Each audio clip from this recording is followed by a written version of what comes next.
Hello everyone, hope you all are doing well. Please मेरे channel को subscribe कीजिए और नोटिफिकेशन आइकन दबाइए ताकि जब भी मैं नया वीडियो डालूँ आपको उसका नोटिफिकेशन आ जाए। तो आज का जो हमारा टॉपिक रहने वाला है वो है ग्राफिक्स सॉफ्टवेयर का। तो ग्राफिक्स सॉफ्टवेयर बेसिकली दो टाइप के होते हैं। एक होता है आपका जनरल प्रोग्रामिंग पैकेज और दूसरा होता है special purpose application package software. तो अब जो जनरल ग्राफिक्स प्रोग्रामिंग पैकेज रहता है वो क्या करता है कि वो आपको कुछ ग्राफिक्स के फंक्शंस देता है जो हमारे हाई लेवल प्रोग्रामिंग लैंग्वेजेस में यूज़ होते हैं, जैसे कि हमारा सी हो गया, सी प्लस प्लस हो गया, फोर्ट्रान हो गया। इनके अंदर में जब हमको यूज़ करनी है ये टाइप की ग्राफिक्स लाइब्रेरी तो हमको क्या करना पड़ता है, एक एक जनरल ग्राफिक्स प्रोग्रामिंग पैकेज हमारा ग्राफिक्स लाइब्रेरी सिस्टम होता है जो हमारे हमारे ग्राफिक्स कार्ड के ऊपर में इंस्टॉल किया होता है।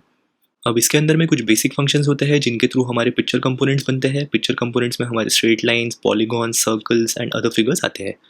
उसकी कलर इंटेंसिटी, उसके values, selecting views and applying transformations, ये सारे काम हम हमारे जनरल ग्राफिक्स प्रोग्रामिंग पैकेजेस के थ्रू कर सकते हैं। अब बाय कॉन्ट्रास्ट क्या होता है, जो हमारा एप्लीकेशन ग्राफिक्स पैकेज है वो होता है नॉन प्रोग्रामर्स के लिए। तो जिनको प्रोग्रामिंग लैंग्वेजेस नहीं समझते हैं उनके लिए बैक एंड प्रोग्रामिंग करने से बेटर उनके सामने कुछ ग्राफिक्स होते हैं जिसके थ्रू वो उनके खुद के ग्राफिक्स बना सकते हैं। जैसे फॉर एग्जांपल हमारा पेंट हो गया। पेंट में हम क्या करते हैं, सिंपली हमारा टूल बार होता है, वहाँ से सिलेक्ट करके हम लाइन्स या फिर जो भी हमको ड्रॉ करना है हम उसके अंदर ड्रॉ कर सकते हैं। तो हमारा ग्राफिक्स पैकेज जो एप्लीकेशन ग्राफिक्स पैकेज है वो इस तरीके के नॉन प्रोग्रामर्स के लिए डिज़ाइन किया जाता है।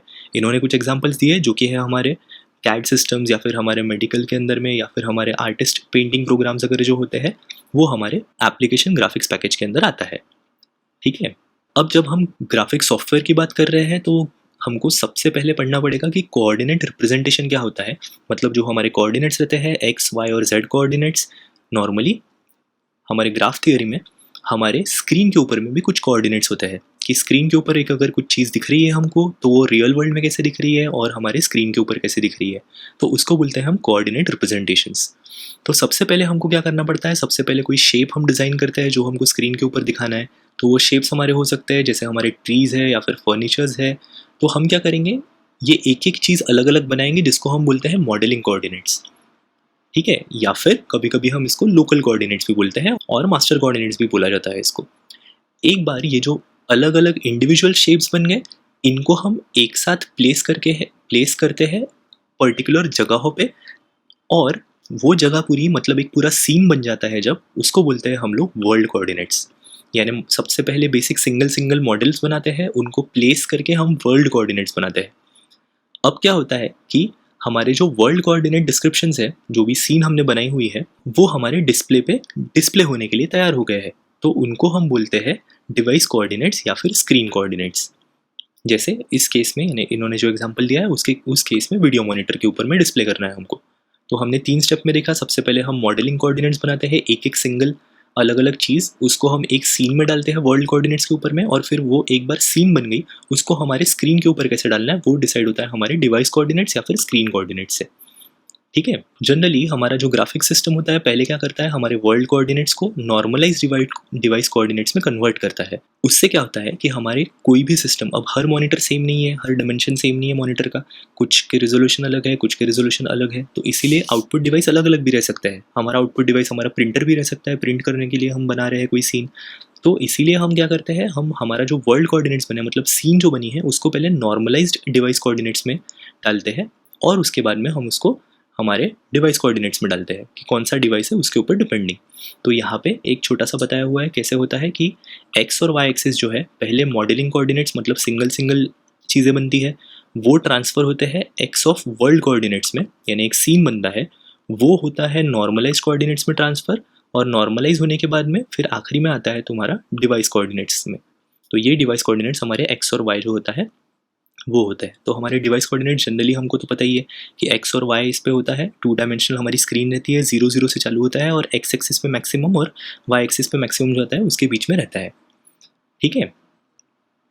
एक हमको फिगर भी दिया हुआ है टिप 2.65 जिसके अंदर में हमारा किस तरीके से ट्रांसफ़र होता है, ये जो चीज़ है यहाँ पे ये किस तरीके से ट्रांसफ़र होती है फिगर के अंदर में ये दिखाया हुआ है। तो वो मैं आपको दिखाता हूँ। ये देखिए हमने क्या किया, यहाँ पे एक ऑब्जेक्ट बनाया है और यहाँ पे एक ऑब्जेक्ट बनाया है। तो ये एक स्क्वायर टाइप का ब्लॉक है और ये एक सिलेंड्रिकल टाइप है, अलग अलग बनाए हमने, तो इसीलिए ये मॉडलिंग ट्रांसफॉर्मेशन है। इन दोनों को हमने एक सीन में डाला, तो सीन में डालते बराबर ये हो गए वर्ल्ड कोऑर्डिनेट्स के ऊपर।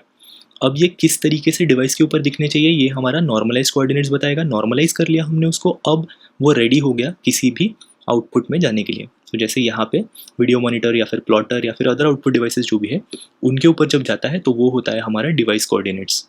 तो इस तरीके से मॉडलिंग ट्रांसफॉर्मेशंस को हम लोग वर्ल्ड कोऑर्डिनेट्स में करते हैं, वर्ल्ड कोऑर्डिनेट्स को नॉर्मलाइज कोऑर्डिनेट्स और नॉर्मलाइज कोऑर्डिनेट्स को अगर आप यहाँ पे देख रहे हैं तो डिवाइस कोऑर्डिनेट्स में रिप्रेजेंट करते हैं।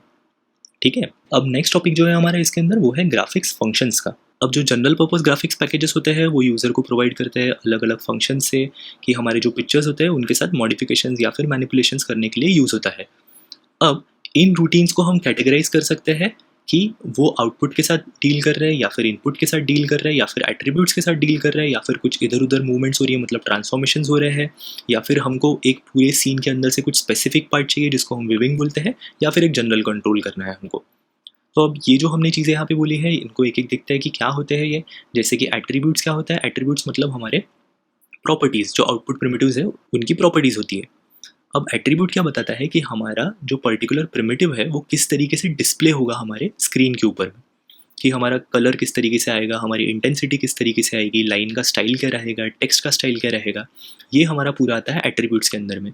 सेकेंड टाइप है हमारा कि उसका साइज़ कितना रहेगा, उसका पोजीशन कहाँ पे रहेगा, ये सब आता है ज्योमेट्रिक ट्रांसफॉर्मेशंस के अंदर में।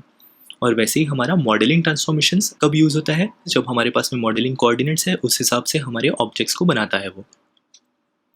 उसके बाद में एक चीज़ आती है जिसको बोलते हैं हम लोग विविंग ट्रांसफॉर्मेशंस। विविंग ट्रांसफॉर्मेशंस वो चीज़ है कि एक बड़ा सीन है हमारे पास में और उसमें से कितना पार्ट हमको देखना है, एक विंडो समान की कितना पार्ट हमको दिखाना है, वो हो गया हमारा विविंग ट्रांसफॉर्मेशंस। ठीक है, अब जो हमारे इंटरैक्टिव ग्राफिक्स एप्लीकेशंस होते हैं वो कई तरीके के इनपुट डिवाइसेस यूज़ करते हैं, माउस, टैबलेट, जॉयस्टिक, इस तरीके से, और उनके थ्रू इनपुट किस तरीके से आएगा इसको हैंडल करने के लिए हमारे पास में कुछ इनपुट फंक्शंस रहते हैं। और हमारा जो ग्राफिक्स पैकेज है उसके अंदर इन चीज़ों को छोड़ के बाकी छोटे छोटे हाउसकीपिंग टास्क होते हैं, जैसे कुछ हमको स्क्रीन के ऊपर कुछ डिस्प्ले हुआ है उसको इरेज करके नया कुछ डिस्प्ले करना है, पैरामीटर्स को इनिशियलाइज करना, ये सब चीज़ें एक बैकग्राउंड में हमारी चलती रहती है। ठीक है, तो इस तरीके से पूरा हमारा ग्राफिक सॉफ्टवेयर रहता है जिसके अंदर कुछ पैकेजेस है, कुछ ट्रांसफॉर्मेशंस हम करते हैं, एक रियल लाइफ ऑब्जेक्ट को हमको स्क्रीन के ऊपर कैसे लाना है, तो हमको किन किन कोऑर्डिनेट्स के अंदर उसको ट्रांसफ़र करना पड़ता है, हमने आज ये सब पढ़े। तो आपको ये वीडियो कैसा लगा प्लीज़ मुझे कमेंट करके बताइए। आपके कुछ भी सजेशंस है या क्वेश्चंस है उन्हें भी कमेंट बॉक्स में डालिए। Thank you so much, take care, bye bye.